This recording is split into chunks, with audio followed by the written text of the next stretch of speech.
Ladies and gentlemen, welcome back to another episode of Art of MMA. I'm your host, Mike Yen. Of course, joined as always, I'm talking about the mechanic, Brandon Catino. Brandon, what's up, buddy? It's Wednesday. You know what that means. Time to talk some fights. Talk some fights, we will. Of course, we got a lot of MMA action from last week. The PFL playoffs wrapping up, going into their championship. UFC in action. We both have the TUF finale and the main event there. And of course, we got to talk about it. Jake Paul, Tyron Woodley. We will definitely talk about that before making our picks for UFC 36 coming up this weekend. But first, of course, this show on the Fighters First Network, fightersfirst.shop. Support everything we do. I got the Art of MMA tee on. He has a legendary Bruce Lee tee on. Got a lot of great new stuff in there, including some great new merch for the mechanic over here. So check out all that. Splash on the screen. Fightersfirst.shop. Support the show. Support the brand. We appreciate everything you guys do. And leave some feedback. Let us know how you like the products. Let us know what you want to see, what you don't want to see, and see if we can keep making this thing better and better. Last week, Brandon, we didn't have a rant. I wasn't that angry about anything. But this week, a couple things came to my attention. So first off and foremost, Unfiltered released last week. Ray Sefo, thank you, fans. Thank you, guys at home, girls at home, for supporting it. Got quite a bit of views for the Ray Sefo interview, so thank you. And we're going to try to keep coming those, not every week, but we do have one again this week. Coming up is going to be Kung Lee. Those who know, Kung Lee's a mixed martial arts legend. Everything from Sanshao and K1 to MMA. Obviously, he's doing his thing in Hollywood too. So I talked about Kung Lee, about all that stuff, including the controversy around his HGH suspension, the UFC lawsuit, as we labeled back in December, the $5 billion problem. So we talk about all that, including a bunch more stuff. So check out that interview. That drops tomorrow on Thursday.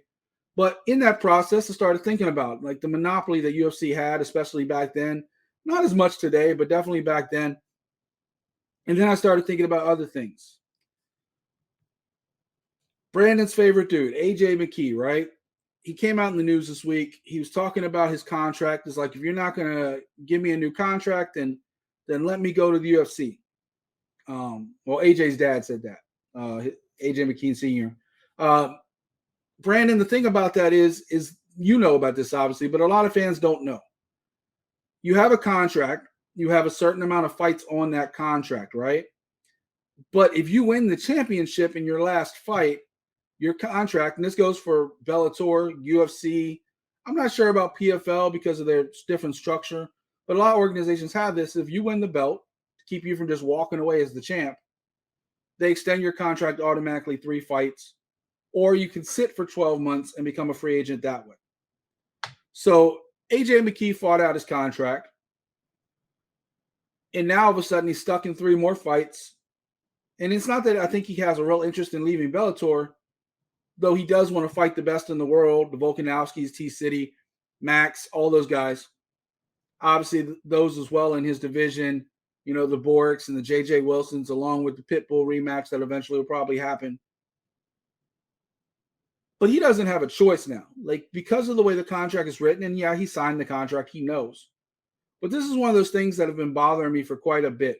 The way promotions control MMA versus the way it's done in boxing. Like, we'll talk about it later with the Jake Paul and Tyron Woodley and the pay structure and how a lot of those fighters got paid more than they ever would. Jake Paul got, I think, $2 million, and plus he's getting a ton on the back end with pay-per-view points. Tyron Woodley got $2 million, which is more than he's made in any fight in his UFC career. And Jake Paul actually even took a little bit less, so other fighters like Amanda Serrano and all those could get paid more. When it comes to boxing, through all the flaws that boxing has, all the corruption over the years, the Don Kings, the Bob Arums, you name it. One thing is that you fight basically who you want, maybe not necessarily when you want. The commissions get involved, and there's a lot more complications than that. But if, say, AJ McKee wants to fight Max Holloway, there may be some road bumps to make that happen, but it can happen. The way MMA is built, it's built around the promotions. It's almost built like the same way professional wrestling is built. Like, yeah, nowadays you see, like with AEW, you see a lot of crossover with New Japan and Impact. But WWE, their wrestlers aren't fighting anybody else is not WWE. That's the way Vince McMahon built it. That's the way Dana White has kind of built his organization, copying Vince, which he said a number of times because he loves the way Vince does business. The person that hurts is not only the fighters, but the fans. We don't get a Kayla Harrison versus Cyborg or Amanda versus Cyborg. We don't get AJ versus Max. And then when somebody fights out their contract, now all of a sudden, because they're the champ, now there's 3 more fights on that contract. And that goes back to the whole monopoly of things, the way that they do things in MMA. And it's one of the flaws that they have in the whole promotion system, because, you fight on the regional scene to try to build up and get this contract. But instead of trying to build your brand, you're building somebody else's brand. AJ McKee became a star overnight through Bellator and winning a bunch of fights. And then the Grand Prix just took his stock from here all the way to the moon. But because he fought and because he won, and obviously everything is built on the back of fighters, like Brandon right next to me, these fighters are what people come to see. They don't come to see Dana White. They don't come to see Scott Coker. They come to see the fighters.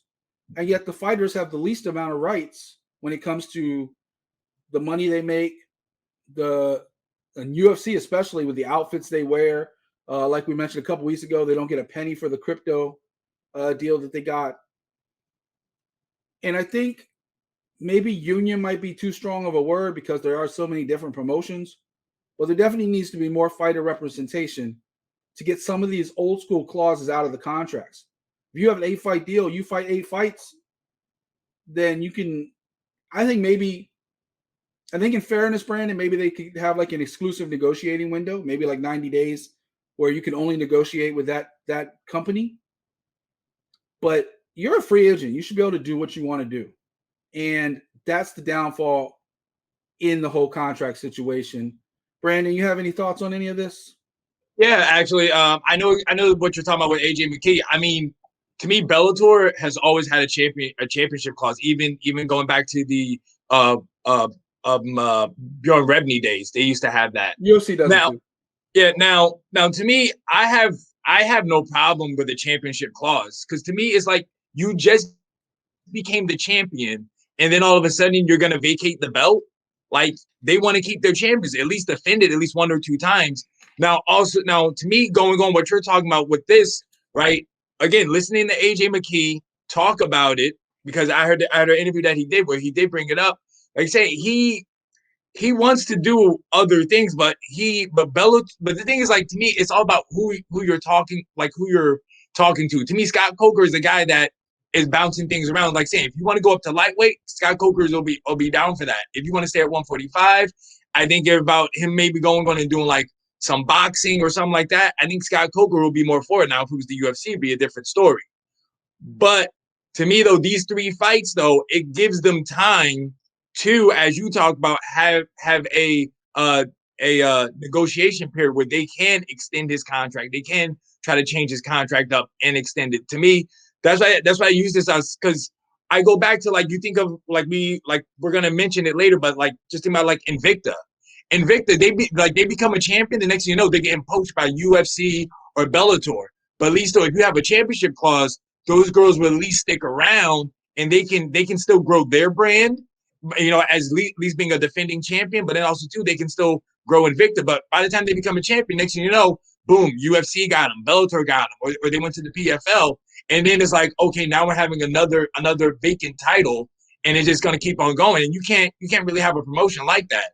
So I'm down with it. And like at least it's 3 fights. It's not like it's 6 fights, like or anything crazy like that. Like 3 fights. People want to fight. They want to make money. So and also too, I kind of think about, as you were talking to me, it sounds like how you talk about, they fight out their contract and they should be free. Well, me and you, we're both football fans. To me, it kind of sounds like it could be just like a franchise clause. Boom, your contract is up.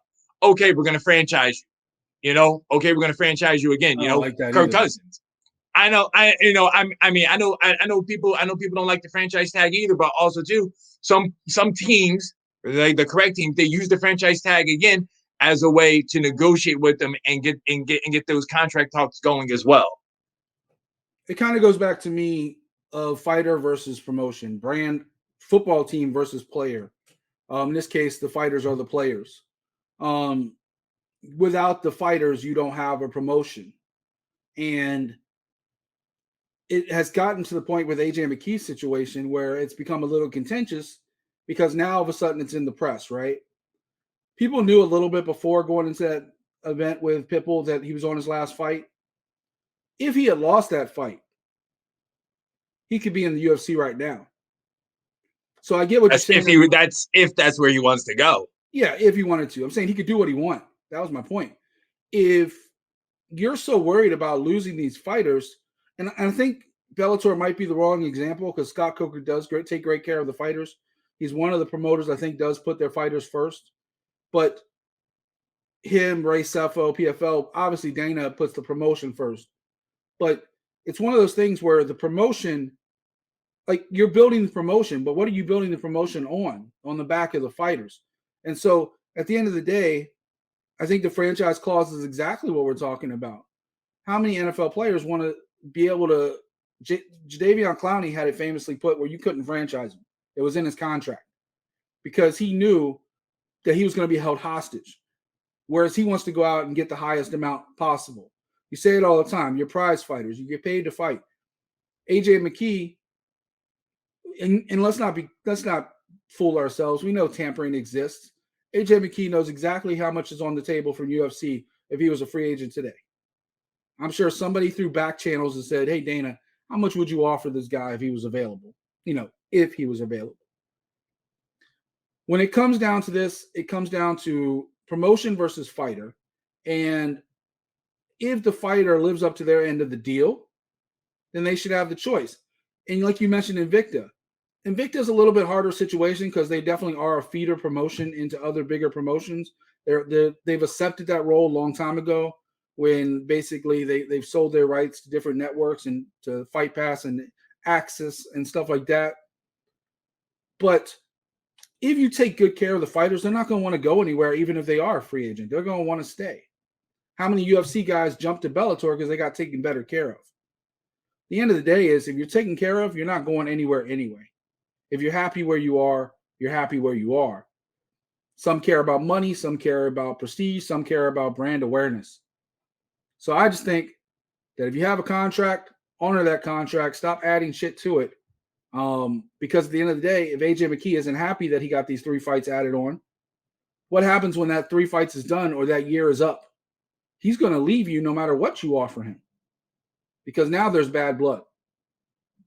So that's the way I look at it. You got anything else to add to that before we bounce on? No, we can move on. All right, cool. So that's our rant. Leave your thoughts in the comments. What do you think about MMA contracts and promoters versus promotions? A lot of this cross-promotion stuff we can't see.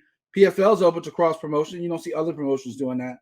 I've heard Don Davis and Peter Murray both talk about it. So Bellator does it with Ryzen. They have a couple of guys from Ryzen come over and back and forth like that. Yeah. So Bellator does cross-promotion. I mean, dude, this is really all about like the only people that don't cross-promote is WWE and wrestling, UFC and MMA. Everybody else, they don't mind working with others, making mega fights. I mean, at the end of the day, I just want to see fighters get paid what they're worth, maximize their value, because as you know, there's a very short window.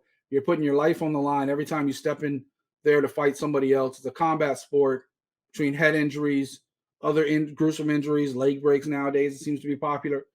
You're putting your body and your life on the line. The contract should match that. So that's the way I feel about it. Me, always advocating for the fighters. Fighters first. Anyway, nice little plug for the station network. Let's talk about some quick news, and we will roll on to the results. Like I mentioned before, Kung Lee tomorrow. Make sure you check that out. Talk all about MMA and the promotions and monopolies and stuff like that. So check that out, as long as also his amazing story. I mean, if you don't know Kung Lee, like from the fall of Saigon all the way through, like it's just a hell of a story to listen to. So we go through all that. In the news, obviously UFC New York is making a lot of buzz. We're hoping still it's going to be at Madison Square Garden with vaccine cards and everything else going on. Brandon, you know a little bit more than I do. Before we talk about this, is everything still kind of the situation where everybody has to be vaccinated and stuff like that for these fights? Yeah. I mean, I haven't heard it. I haven't heard anything different. So I don't know what's really going to happen. But especially with how a couple of fighters are. So Yeah, I mean, not just fighters. You have people in the streets that are either pro or against vaccines and stuff like that. So you're talking about an entire fight card. It's going to be interesting to see how they do that. One of the fights that was announced on this mega card, Frankie Edgar coming home, fighting in his backyard, Madison Square Garden, versus Marlon Chito Vera. Obviously, there are some bigger fights on that card. Usman Covington, just to name a couple. They just announced Rose versus Wei Li 2 is going to be on that card. But the reason why I'm actually leading with that one, Should have been Esparza. huh? I said Esparza. Barboza, she should have got that title shot. They should have leave for another time. Yeah, but I'm not against it either because it was so quick, so sudden. Let's see what happens to see if it's a fluke or if it's real. I get the whole narrative. But also the reason why I'm talking about the Frankie Edgar situation is Sean O'Malley. So Sean O'Malley came out on his podcast, was very adamant against Sean Shelby. Not only did he not want to fight in New York because of the tax situation, he also wanted to push the fight to December where he could put it in Vegas and pay less taxes. But also, evidently in that Chris Moutinho fight, Sean O'Malley hurt his hand.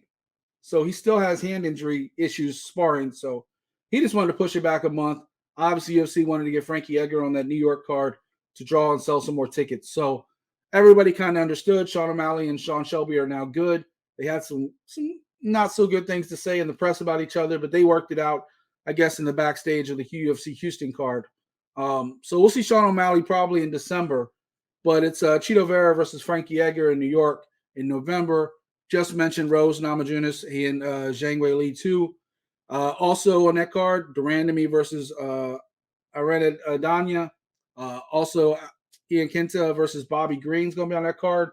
So they keep stacking that New York card more and more and more, which makes me think no matter what, that card has to take place somewhere in that area because they have so many local on there too. Is Alan Quinta, Frankie Edgar, stuff like that. So going to be an explosive card. Over the next month, December 11th, at a location still to be determined. Most people believe it'll be Vegas, but if they haven't announced it yet, it makes me think Dana's trying to work on some big year ends somewhere else. But Vegas is always the fallback.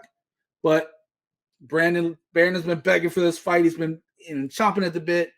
Juliana Pena versus Amanda Nunes finally got a date. Amanda, of course, coming off COVID, so we hope she has a full recovery. Her and Pena are going to be fighting at UFC 269 on December 11th.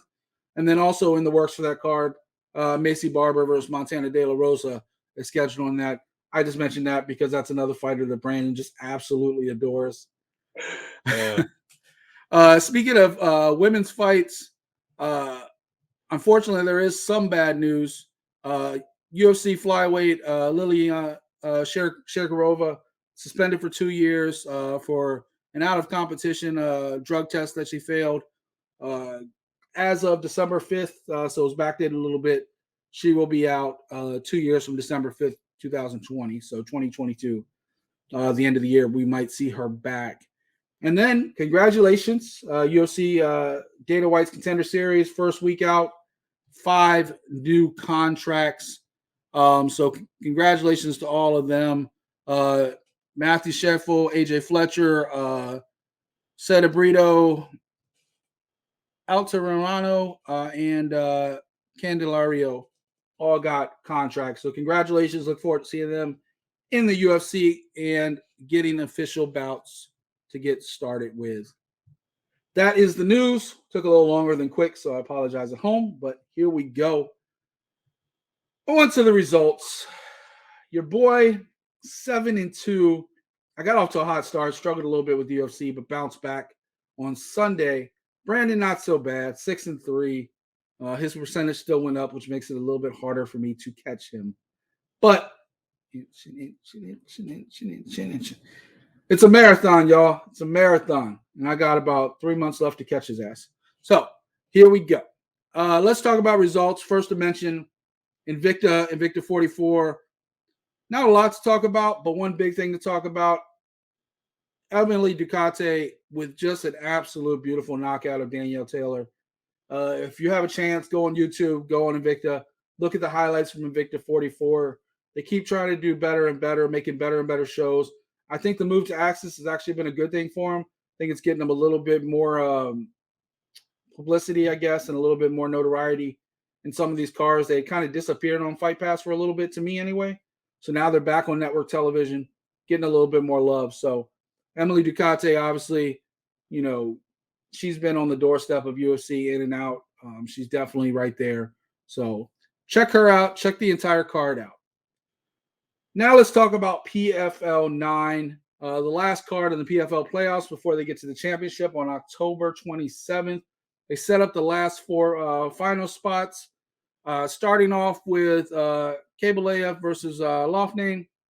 Brandon, you were not right on this pick. You chose the wrong guy. You went against yet another Khabib protege. Khabib is still undefeated as a coach. I don't know why anybody would pick against his fighters at this point until one of them loses. He's as good of a coach as he is a fighter. I mean, geez. But break that fight down for me and tell the fans at home what happened. I mean, to me, it was a tell of what I had a feeling would be striker versus grappler. And to me, just Loughnane, he didn't throw his hands really. When he did throw his hands, you know, he was doing damage. He was winning. But then basically he would just really be waiting around, and then he would get taken down, and then that was it. When he was on the ground, he really wasn't getting back up. You know, but to me though, when he was on the ground there, he wasn't really in that much danger. You know, there wasn't really, you know, too many submission attempts. You know, there really wasn't. There was a little bit of ground and pound here and there in the moments, but it was nothing too crazy. You know, I mean, hey, Loughnane, man, he went out, tried to do his thing, but the thing was, you know, he just really didn't throw enough. When he did throw, he was doing some things. When he didn't throw, that's when he put himself in danger. Yeah, I thought the split decision was a joke. Like, I could see giving him one round, giving him more than one there's no way. I'm sorry, I go in that because I think I wanted to say that it was the third round. I think he definitely took, but the first round I think is where they maybe could have gave it to him, because I think in the first round I think he had guard, but I think he was one that was he was really the one doing the strikes from the ground while his opponent was kind of just hanging out there. You remember what we talked about with the Brett Primus fight a couple weeks back? What you said about the person on the bottom? That was Bellator. This is PFL. Different company. What'd you say about the person on the bottom when he's being controlled, no matter what he's doing? No, that's not how it went down. No, don't try to twist the words. No, if you're on the bottom, you're doing work. If you're on the bottom, you're doing work, then we're good with it. Go back and watch the tape. Primus was working. He was putting sub after sub. Look, Loughnane didn't sit on his back, but he was definitely controlled a majority of the first round, majority of the fight. I mean, he was getting taken down at will. Khaybulaev was just literally like slamming him left and right. Mm-hmm. Yeah, Loughnane had some good striking, but it was far and few between. I could see giving him the third round because Khaybulaev was kind of like laying back, protecting his lead. But there was no doubt in my mind. And even the third round, I actually gave to Khaybulaev too. I don't think Loughnane did enough. I could just see how somebody might give him that round. And one judge did give it 30-27. So congrats to him. I think he's going to be a force in the finals. He's going to be matching up against Chris Wade, which I got to be honest, I'm just loving this story. For those that don't know, obviously Chris Wade, former training partner of our good friend Sergio, God bless, Long Island MMA. So we got to love for him anyway. But 2 years in a row, Chris Wade made the PFL playoffs as a lightweight and got eliminated. They said, if you want to come back again, you're going to have to go in a different weight division. He drops down to 145, and he has just looked absolutely amazing. He's kept his power. He's kept his control, and he's made weight pretty easily from what I can tell. Chris Wade absolutely dominated Bubba Jenkins. Bubba Jenkins came out hot, but after that first couple minutes, it was all Chris Wade for the rest of the 3 rounds. One judge gave Bubba Jenkins, I guess, that first round, but everything else was all Chris Wade. What did you think of that fight? And to me, it was total domination by Chris Wade. Man, he had submission attempts. His striking was good. I was kind of shocked that he really kind of chose to grapple with Bubba Jenkins. Like I said, I thought he had the advantage standing up, which is why I thought any chance he had to get away, you know, he could stand up. That's what he would do. But instead, he would stay in there, man. I guess, like you said, like he said it in his press after his post fight interview. He said, hey, don't forget, I was an All-American in high school as well. State champion. I think he said too. So I mean, he just want to let people know that he can wrestle as well. But I mean, his submission attempts, they were on point. I did think he had a couple of them, but Bubba Jenkins, he did have some good defense. He would roll his way out, of those tight chokes, those guillotines or those anaconda chokes. But I mean, I'm looking forward to Chris Wade in the final. And man, I'll tell you now, man, I'm already going to be picking Chris Wade in the final. I wouldn't be mad at you for it. I want Chris Wade to win. I don't know if he will. I'll have to think about that over the next month, who I'm going to pick. But I'm rooting for Chris Wade just because of the story and obviously the connection.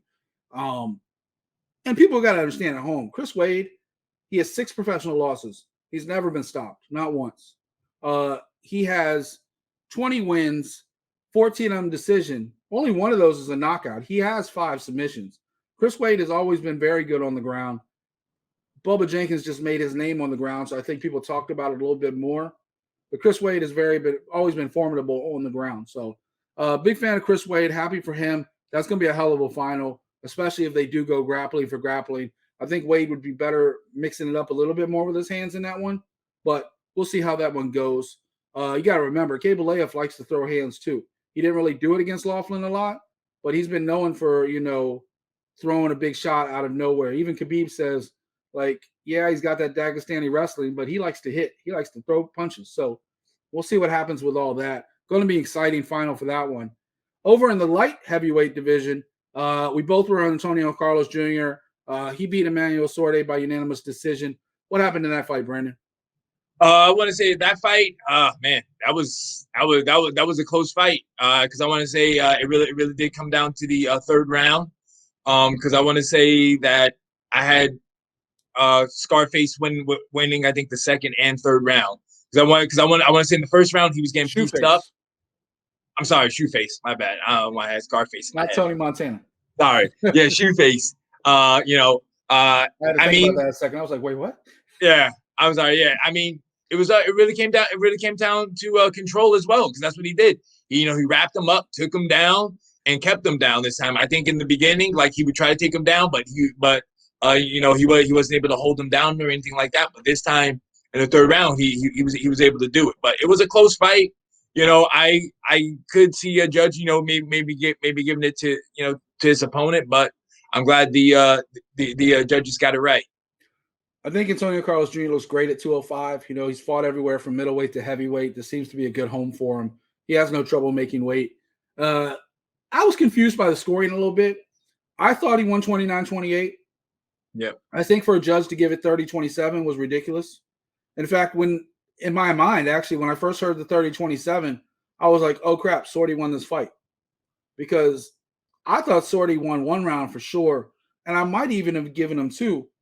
So I wouldn't have been mad if it had been like a split decision or if Sorte had even won 29-28.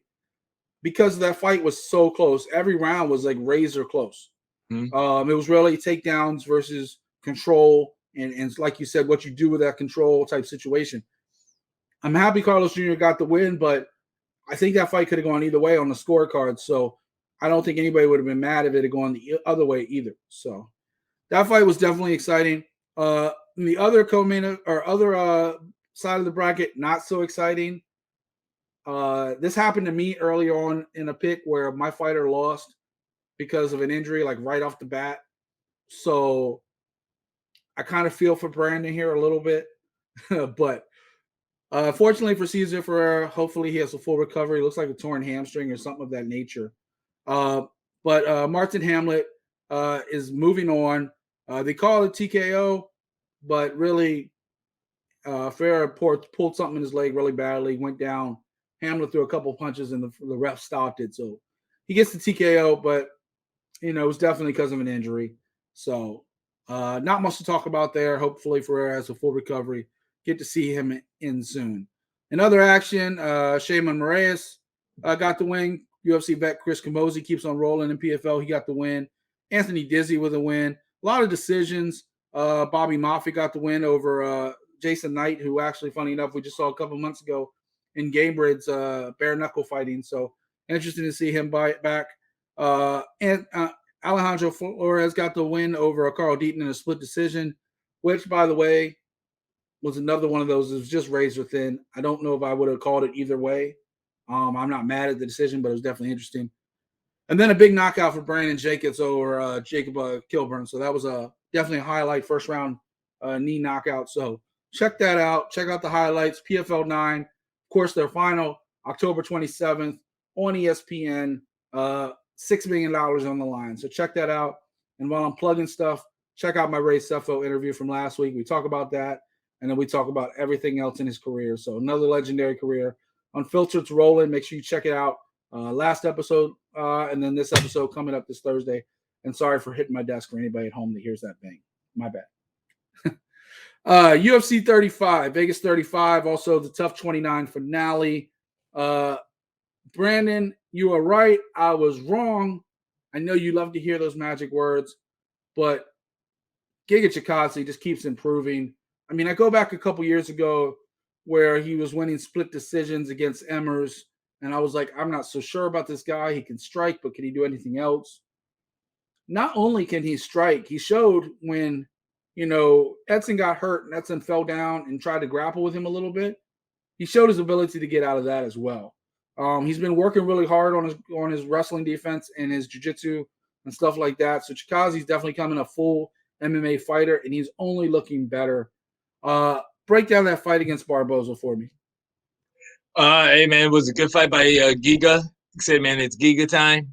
Like I said, I just thought he would just be a step ahead of Barboza. Like Barboza, he tried to get his low kicks in.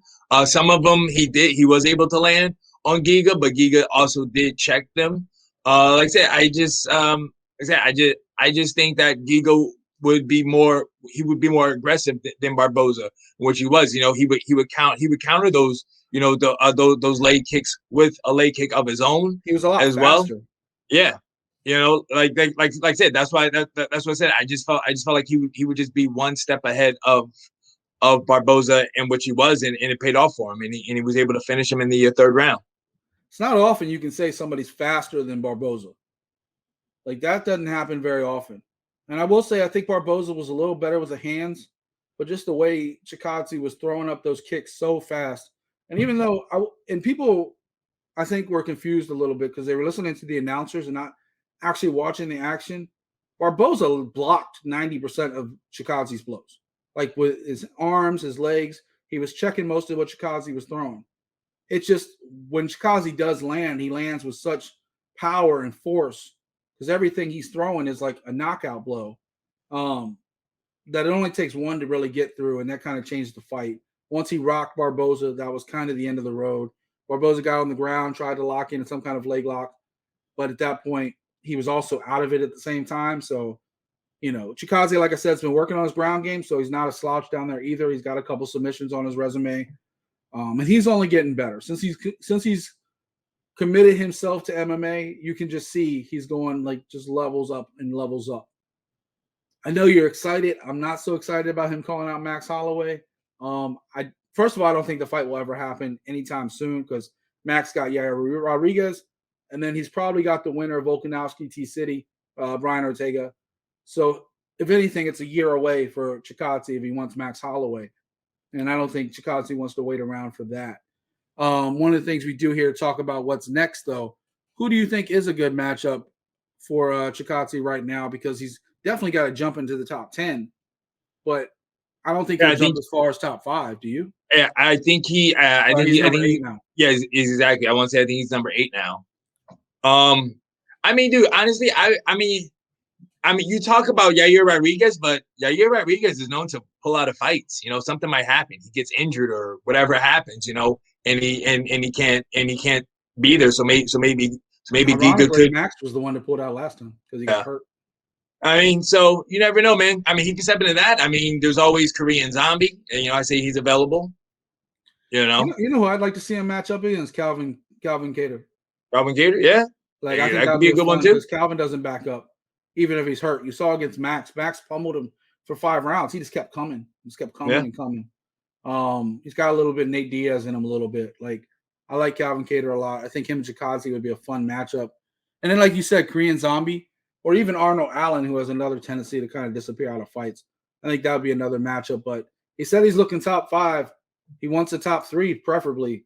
But you know as well as I do, those guys in the top of the rankings don't like fighting down because it just takes away from their title shots if they lose. So that's going to be a tough call for him to get a next matchup. He had a hard time getting this one, if you remember. Like, he was calling out everybody before Barboza stepped up. So it'll be interesting to see how long he has to wait for another fight. For Barboza, you know, he can fight anybody anytime. He's always a fun matchup, and he's always game. So anybody top 10, top 15, I can see him matching up against. I could see Barboza and Calvin Kattar fighting. You know, they're both coming off L's. Yeah. And another guy people aren't talking about because he's been dormant since last year is Thug Nasty, Bryce Mitchell. Like, he was another guy they were hyping up for a while. And then I haven't seen him fight since 2020 either. Yeah. So that'll be interesting to see. I'd love to see him against Chikadze because I want to see what Chikadze can do against a pure grappler.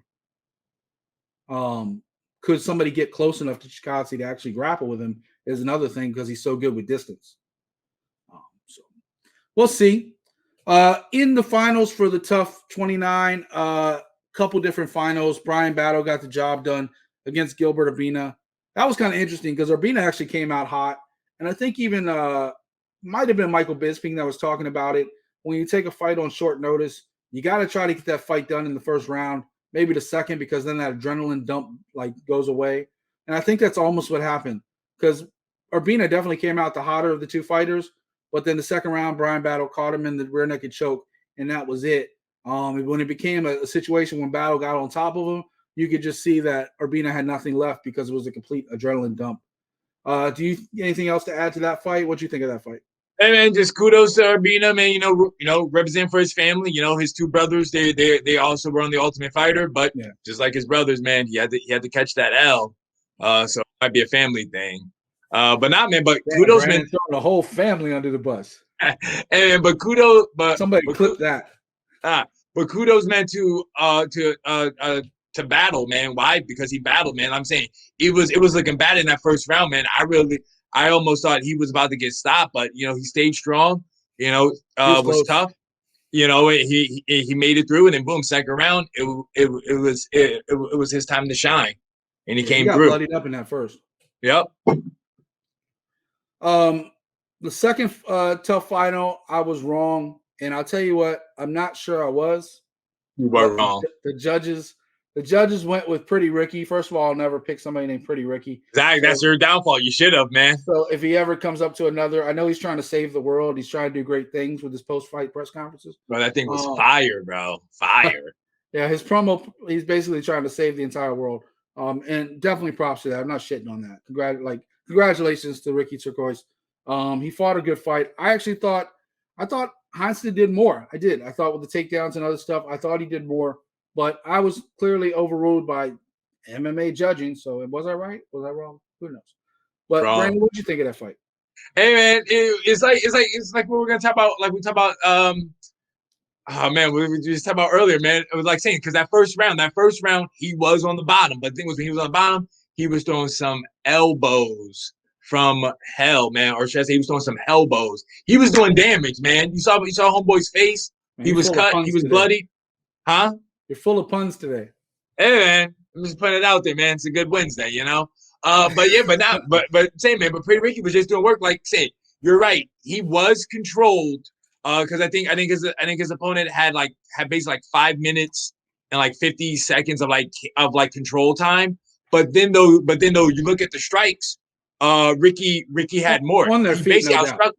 On their feet, no doubt. Even towards the end, like Turquoise was lighting them up at the end of the fight, like on their feet.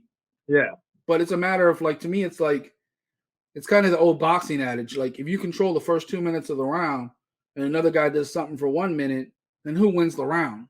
Like, it's really a matter of, do you believe in time controlled of the round, or do you believe in damage dealt in the round? And that's just, I think, a personal opinion. And I think that's how judging. To me, because the number one thing that every judge looks, well, should I say this? the number one thing that Gotta say careful when you talk about every judge is supposed to look for is damage. That's the number one criteria is damage. And you look at Homeboy's face, and you look at Pretty Ricky's face. Pretty Ricky's still pretty. Homeboy wasn't looking so pretty. Man, I'm gonna have to mute you. You keep doing these puns. I thought I was bad when I named this show Giga Watt to the max, because I was like, Giga's like reaching his potential and he wants to fight Max Holloway. So I was like, Giga Watt to the max. And you're just topping me this whole show, like these puns. Like you've like taken me and like you passed me. Like you're not just the leader of the picks, you're the leader of the puns. Oh my goodness. Let's talk about the next fight real quick before we move on to a couple things. Daniel Rodriguez beats Kevin Lee. The reason why that's notable, one, Kevin Lee, this is the thing about bothers me about Kevin Lee. He hypes himself up so much before these fights. He's like, I'm going to go and I'm going to fight this guy and I'm going to fight that guy. I'm going to fight Kamaru Usman for the title. And then when he comes out and loses, he acts like a spoiled little baby. Goes on social media, is like, if you got something negative to say, then fuck you. Fuck you to all the haters.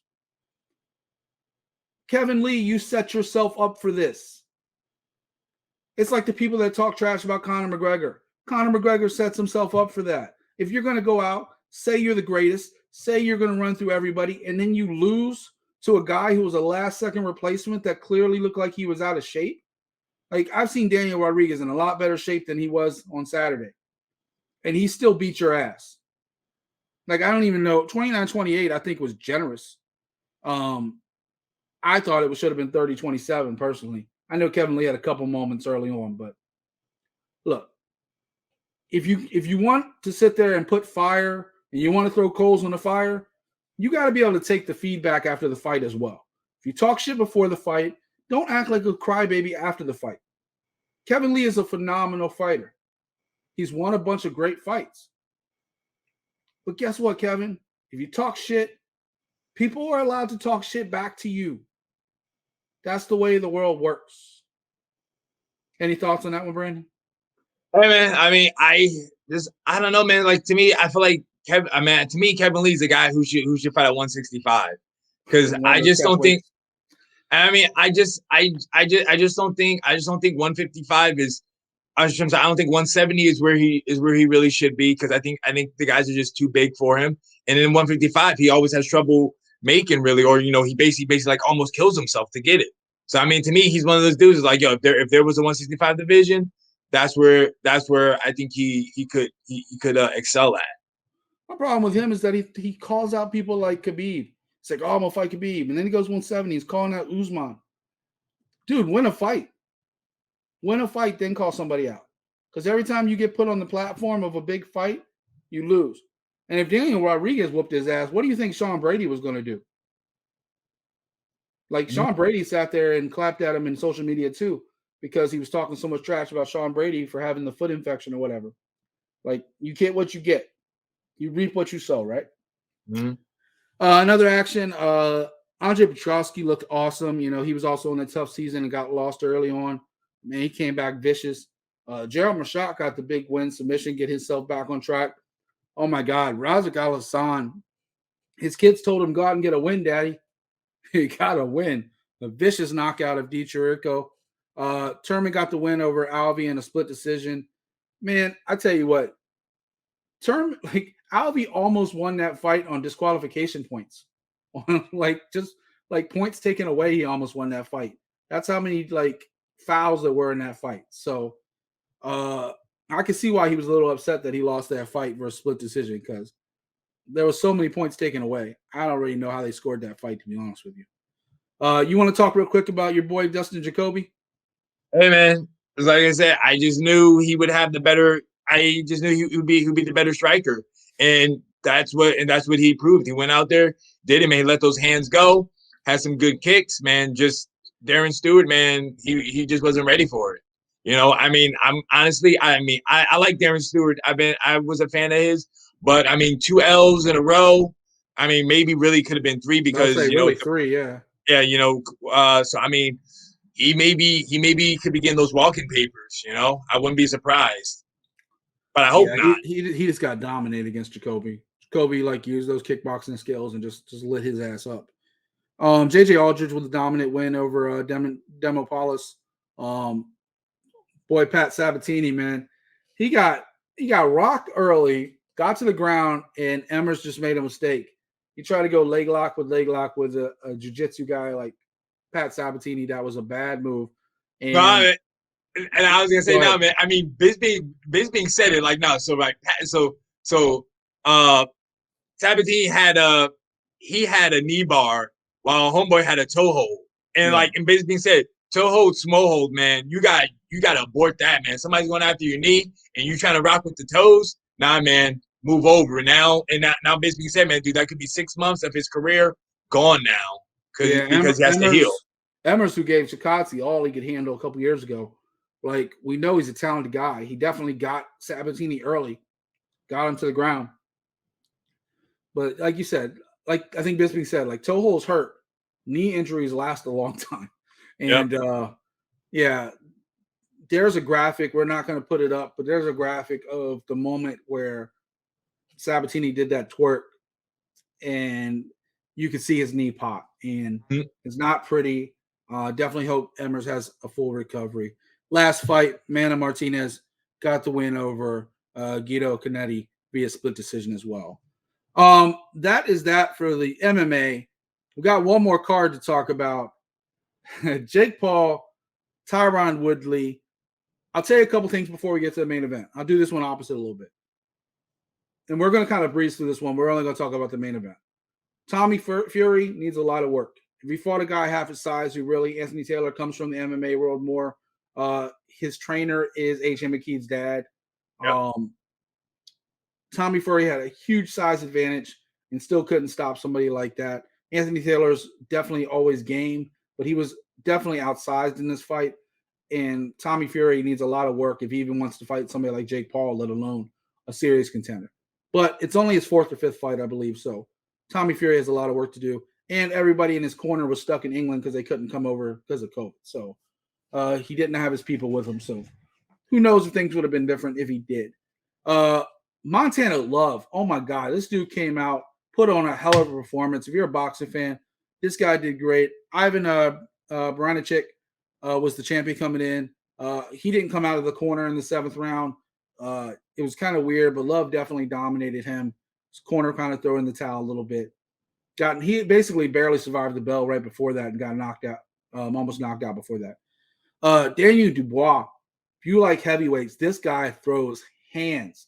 I would like to see him in there with some of the UFC heavyweights, man. This guy throws hands. He just dismissed Casamano. And then Amanda Serrano. If you're an MMA fan, you might even know her. She's out of Puerto Rico. She's one of the most dominant fighters in women's boxing, and I can't even name a division because she's been champ in 7 of them. She's almost like the female Manny Pacquiao. She's been champ in so many different divisions. She's also got 3 MMA fights. She's a high-level jiu-jitsu girl, and she knows how to grapple and wrestle as well. So you talk about combat sports. Amanda Serrano is a star in the making. I will say she better learn to protect against the left hook because Mercado caught her over and over again with that left hook. And if Mercado had a little bit more to offer than just that one punch, it might have been a different fight. But Serrano was fast. She was lightning. And she was actually, in my opinion, the star of that entire show. Yeah, Brooklyn, stand up, you know? There you go. And then that leads us to Jake Paul versus Tyron Woodley. Once again, letting down the MMA community with another 40-something-year-old fighter.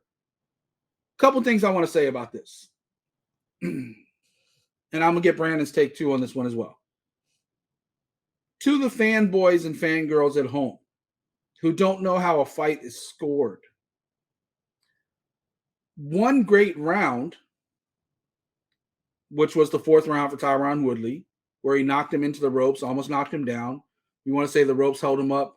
Different rules, different plays. It could be a knockdown, could be whatever. I'm not even going to debate that.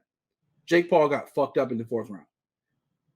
And even a little bit in the 5th round, Tyron Woodley was aggressive. But 1 or 2 rounds does not win you a fight. Can we agree to that? Jake Paul, through 8 rounds, was active, throwing jabs, throwing 1-2s. Some of them landed, some of them didn't, but he kept throwing punches. What did Tyron Woodley do? The same thing he's done pretty much in the last 5 MMA fights, except for that Luque fight where he did come out and try to fight. Nothing. Reminds me of the Wonder Boy thing where he just sat there and was like, what did Tyron Woodley say before?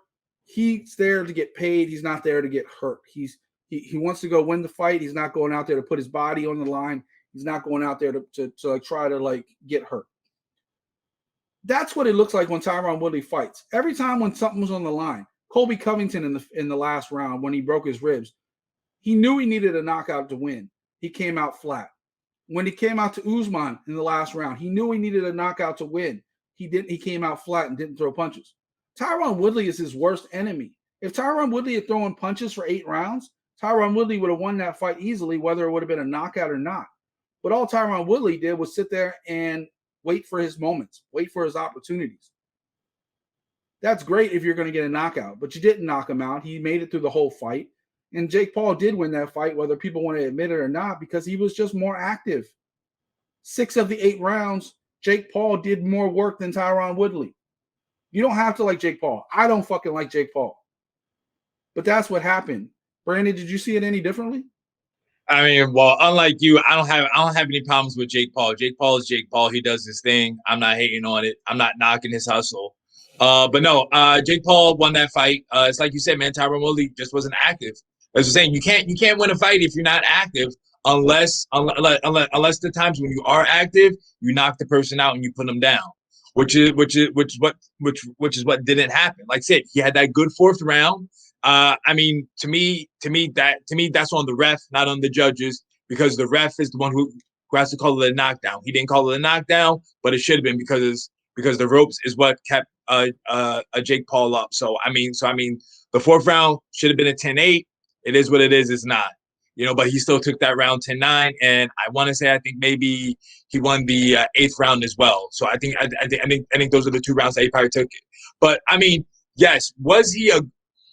I think what people don't see is right in boxing, right? Yes, was Tyron Woodley maybe the aggressor? Yes, he was walking him down, he was stalking him, but he wasn't throwing anything. While Jake Paul, going backwards, was throwing his jab, like you were saying, right? Tyron Woodley was not cutting him off like he should have been. He was just letting Jake Paul just go around in a circle. He never cut him off. He was basically not really, like, I guess really want to say he was really just following him. That's really what he was doing. He was just following him around the ring, So that's why Jake Paul got the W. Tyron Woodley, man, he didn't do what he was supposed to do. And now he's trying to get his rematch, and we'll see. We'll see if that happens. I think it was embarrassing that one judge did give it to Tyron. I think it's more embarrassing, though. I kind of understand people like Clarissa Shields screaming that Tyron got robbed because she's friends with him. And you know how it is. If you're friends with somebody, especially if you know them on a personal level, you think your friend wins the fight unless they get knocked out pretty much every single time. Like you see the fight with blinders on. There's been a number of times I'm sure you've seen your friends fight, and then you watch the replay a couple months later and you're like, well, maybe he didn't win that fight. But live, you're like, oh my God. And she's friends with him. She's friends with Tyron. So of course she's going to think he won the fight. But when you watch that fight from a non-biased point of view, there's no doubt who won the fight. And I think if anything, I'm more mad at Tyron Woodley because he kept Jake Paul from retiring. Like, you listen to Jake Paul's post fight promo, he was all set. He's like, I'm 24, I've done this and that. It's time for my next adventure. And then Tyron Woodley comes in thinking he got screwed and then begging for a rematch, mainly because I'm sure he just wants that payday. Tyron Woodley doesn't deserve a rematch. None of the fans, I think I won't say none, 80% of the fans at home probably do not want to see a rematch between the two of them. And I think at 24, even though he's kind of retired and unretired this week on social media, kind of Conor McGregor-like, I think Jake Paul is going to go do something else. I don't think he's going to fight Tyron Woodley again.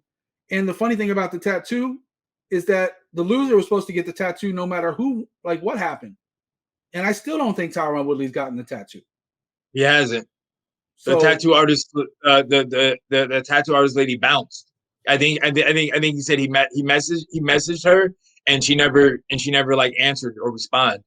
That's a he said she said, because she was on social media saying I was looking for him, and then the next day she's like social media like, Tyron, let's do this tattoo, and he's been saying they both have been saying they've been trying to get in touch. So I don't know the truth to that. I wasn't behind the scenes. I don't know. So, but Jake Paul beat Tyron Woodley. You can call it a split decision if you want, but Jake Paul won that fight. And another thing I will say, the last thing I'll say on this before we go into our picks and get out of here today.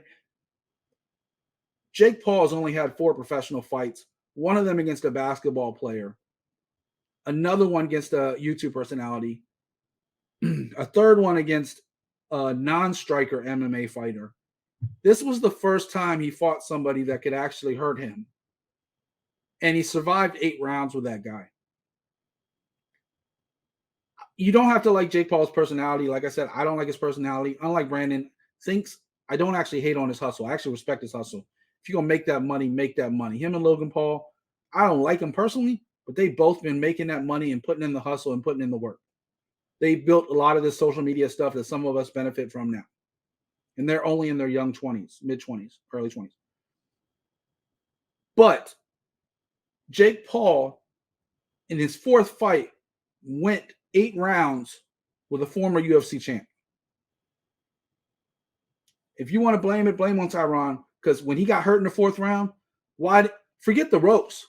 If the ropes held him up, why didn't Tyron finish him? Mm-hmm. If there was no ref stopping the action, why did Tyron not rush in and finish him? Who's that on? Is that on Jake Paul? Is that on the ref? That's on Tyron Woodley. He could have finished him, and he didn't.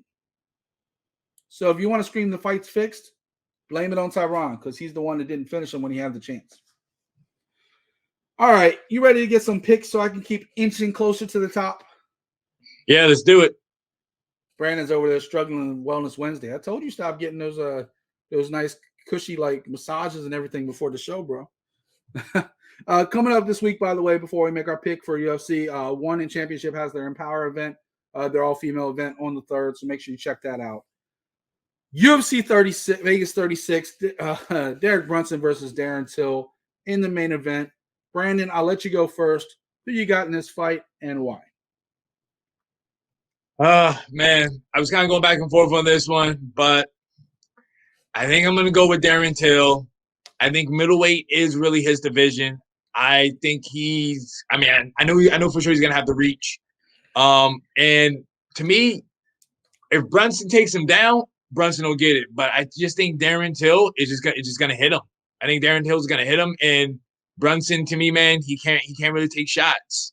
You know, I mean, has Brunson been on a tear? Yes, but I just think Darren Till is going to get the job done. Man, think about Darren Till. Yeah, maybe this is his weight class because he couldn't do it at 155. He couldn't make weight at 170. He wasn't. I don't know what to do with Darren Till, but I think Derek Brunson's a little too much for him. I saw the same matchup problems with him and like a Kelvin Gastelum and stuff like that. I think Brunson presents the same problems. I think Derek Brunson's going to win this one. Kind of glad you took Till because it gave me a chance to make up some ground on you. So thank you. The co-main event, the heavyweights going at it. Tom Aspinall, late replacement, got Sergey Pavlovich in there. I'm sorry, Sergey Spivak is in there now. They keep changing his opponent, but Aspinall stayed on there. I think Aspinall is going to win no matter which Sergey is in there. I think he's been on a tear lately. I think he's looked great. He's very fast, very athletic, almost Cyril Gane-like. So I like Tom Aspinall and not. Who you like in this one? I'm going same with you, man. I have Aspinall winning as well. Like I said, I just think he's the better fighter. Like I said, he is on a tear. I really wanted to say I think he could be the next big thing at heavyweight for the UFC.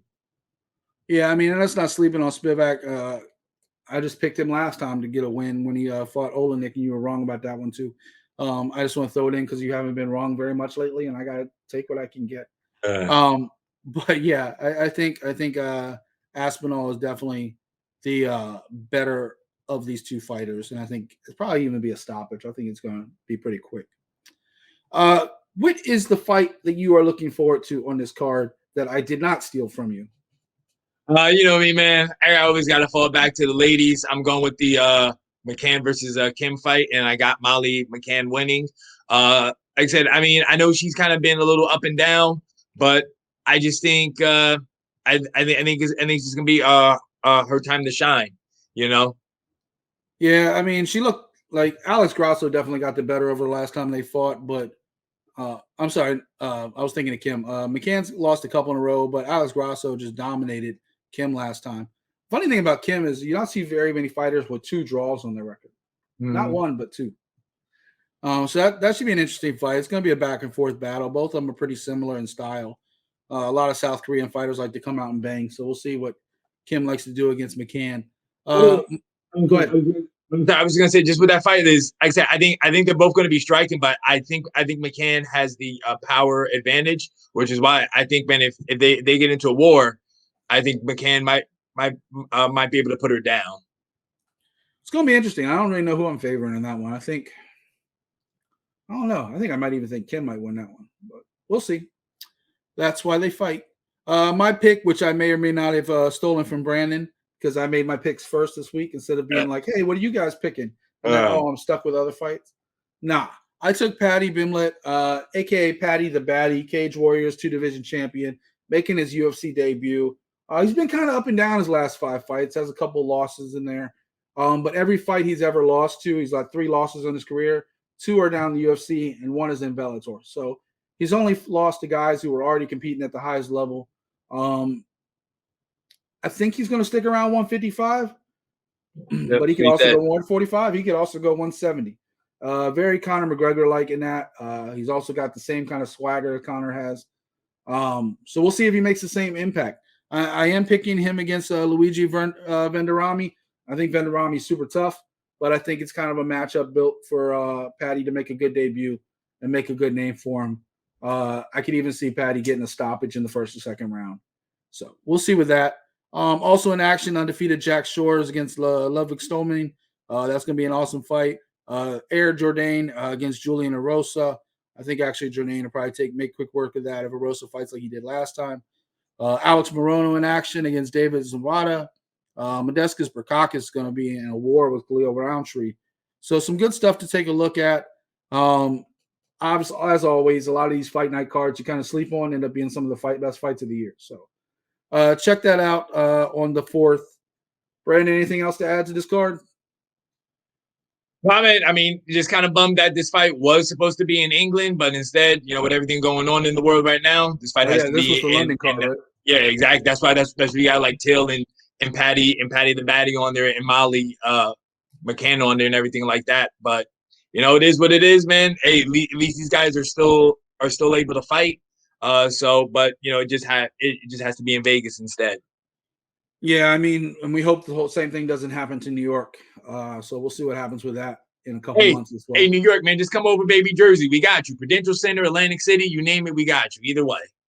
Yeah, I said this couple months, but last month I think I wouldn't be surprised if they move it to Newark in the Prudential Center. They fought there a number of times in the past before they were licensed in New York, so I wouldn't be surprised if they move it across the river into Newark. That said, make sure check out my interview tomorrow with MMA legend Kung Lee. Of course, check out FightersFirst.shop. On the page right now is Brandon Catino's collection, the Mechanic collection. Check out, like I like to say, professional kickboxer is just a synonym for professional assassin. So he gets paid to take people's heads off, and people cheer him for it. Yeah, go figure. Anyway, maybe I'll make a Blade shirt while I'm at it too. Make a shirt that says Blade.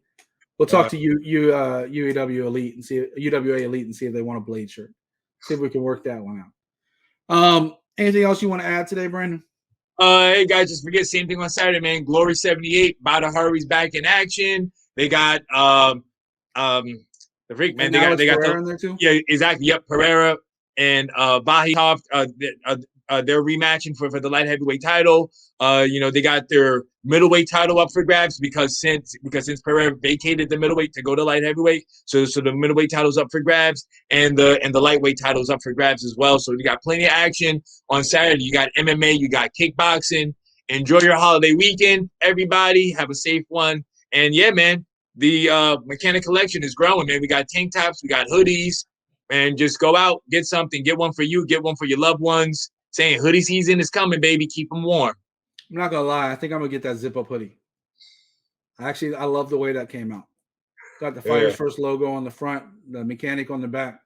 I like that, and I like your new T-shirt. I like your new T-shirt a lot. It's simple. It's kind of like got that Iron Mike Tyson type feel to it, that classic gym type feel to it. So, and it's done. It doesn't have Brandon's ugly mug on it, so it's like the best thing ever. Yeah, yeah. I'm kidding. Of course, he's the pretty one. I'm the ugly one. But Beauty and the Beast. It is what it is. It works. Ladies and gentlemen, check out FightersFirst.shop. Support the show. Support everything we do. For the mechanic Brandon Catino, I'm Mike Ginn. This is Art of MMA, and we're out.